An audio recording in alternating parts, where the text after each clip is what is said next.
There's a couple of questions that I want to ask you, Mike, and just kind of have a conversation around, because I do think there's a bit of an endemic problem within like the digital marketing community around deploying spend and some of these misleading things that they've learned for so long. One is obviously branded search. So I want to talk about that, and that'll be an interesting talking point. And then the second is like for the multi-location boutique retailer, call it in like fashion or apparel, that has like 10, 15 stores in the United States, like what's the best way to calibrate and set up an MMM? And the perspective I'm coming from is that they are literally siloing direct to consumer from the other parts of the business, when really they could be deploying spend in a way that is incremental for those retail locations as well as for the direct to consumer business. Now, I want you to just touch on like how that might be risky, like how you calibrate the MMM to include all of those different facets, and how you try and like look at the data in a way that like, can you have a perfect situation,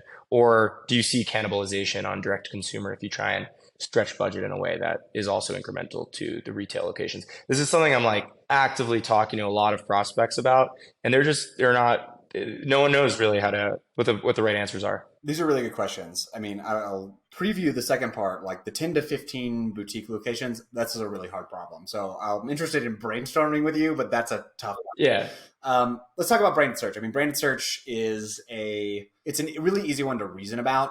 And like, it actually, like I use this all the time to highlight like why MMM is important, because it's a digital channel that is so far at the bottom of the funnel that it is going to show up looking great on any digital tracking measure. But everyone instinctively knows that it's not incremental, or it's probably not as incremental for every single click.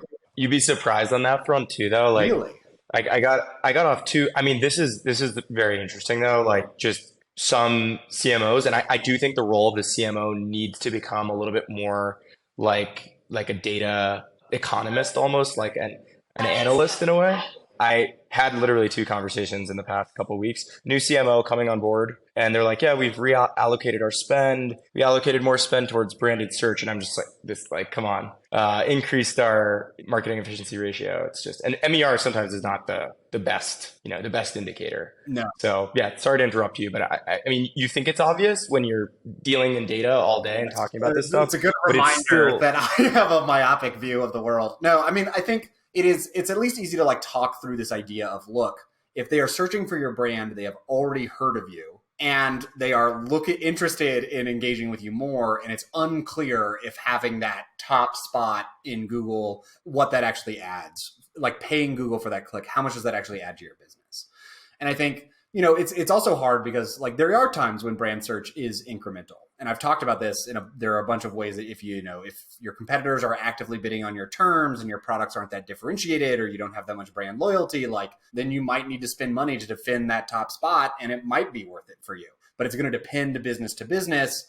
But you're totally right that like coming in and being like, we're going to dump a ton more money to branded search and it's going to like make our last click numbers look great. That's obviously terrible and like not a great forward step for that business. And that's where you want to push people to think about incrementality and testing and like, where and when does this make sense for us? But again, as you noted, it requires a different skill set from the CMO than I think what a lot of people have been trained on. We need CMOs who can reason about that, who can think about that in order to allocate those dollars efficiently, because it's easy to get misled and, buy a bunch of branded search. It's just like, CMOs 10 years ago, like buying impressions, being like, I'm going to maximize impressions, and then buying a bunch of garbage impressions or buying a bunch of garbage traffic that didn't actually do anything for their business. Because what you actually want to be focused on is incrementality. Who is purchasing? Are these dollars actually driving revenue or driving profit? And I mean, that's exactly why, CMO tenure is just getting compressed in such a way, because channel innovation is accelerating. How many channels can you buy on now? A lot more than what you used to be. It's not as cut and dry.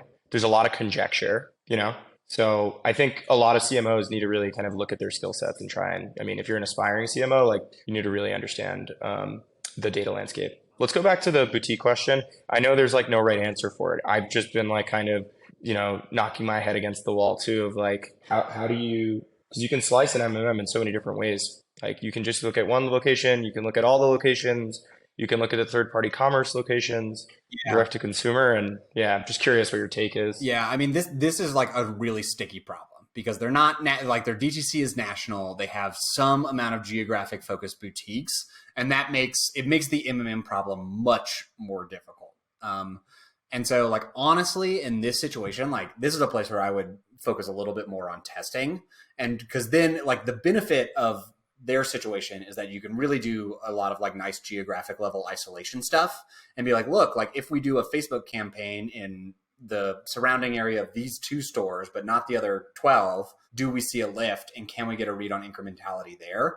And that is actually where I would focus that business rather than doing MMM, which is going to be really complicated because of the way that they're geographically going to be located or laid out from a statistical perspective. And so I would actually focus that business a little bit more on testing, because I think that's where you're going to be able to get much cleaner reads on what's working, that you can then generalize ideally to the rest of the program. But it's a tough problem because of exactly what you stated, which is you can slice it a bunch of different ways, and you have 2 different marketing programs at 2 different levels, one geographic focus for the boutiques and then one national focus for the D2C. And so you get into this very sticky statistical problem in terms of trying to use an MMM to analyze that.